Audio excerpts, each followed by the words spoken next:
eo amizay taranja basketball zay ihany fa eo anivon'ny commune Antananarivo renivohitra kosa dia totosa any zoma tolakandro teo tetsy amin'ny kianja mitafy ny Mahamasina ny famaranana ny fifananana interdirection eo anivon'ny commune Antananarivo renivohitra ekipan'ny mpanolotsaina municipal sy ny DUD mo no vosotra ho tompon-daka tamin'izany.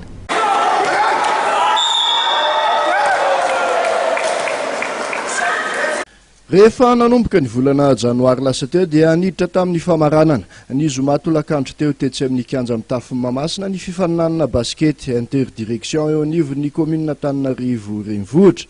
Teo amin'ny lalao famaranana voalohany natokana ho an'ireo ekipa tsy tonga tany amin'ny dinga amin'ny famaranana aloha dia ny ekipan'ny mpanolotsaina munisipaly ireto miakanjo mena amin'ny sary reto no vosotra tompon-daka rehefa nandesiny ekipan'ny firaisana fahaenina tamin'ny 7:30 no 5:30.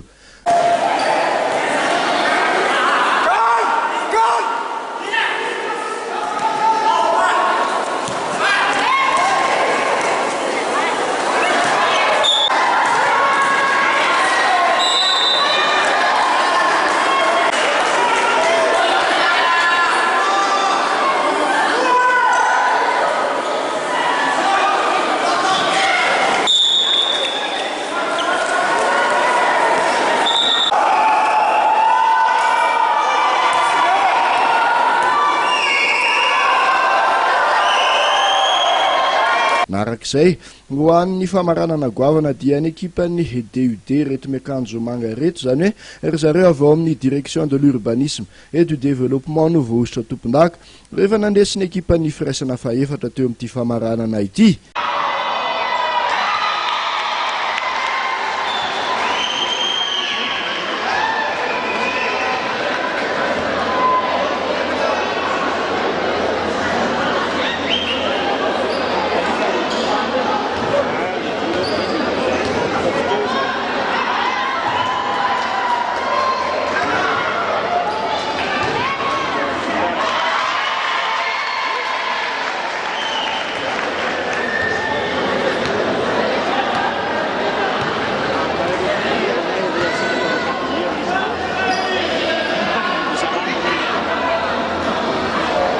Mariana fa saika nandray anjara tamin'ity hetsika ity avokoa ireo direction sy boriboritany rehetra misy eto Andrenivohitra.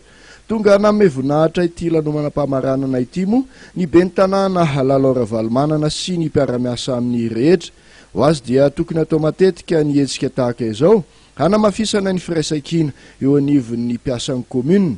Ankoatray dia tamin'ity fotoan'ity ihany koa no nanoloran'ny ben'ny tanàna Lalora Valomanana fanamiana vaovao sy fitaovana ho an'ny mpilalao an'ny Uska Foot izay miatrika ny fiadinany amboaran'i Madagasikara taranja baolina kitra.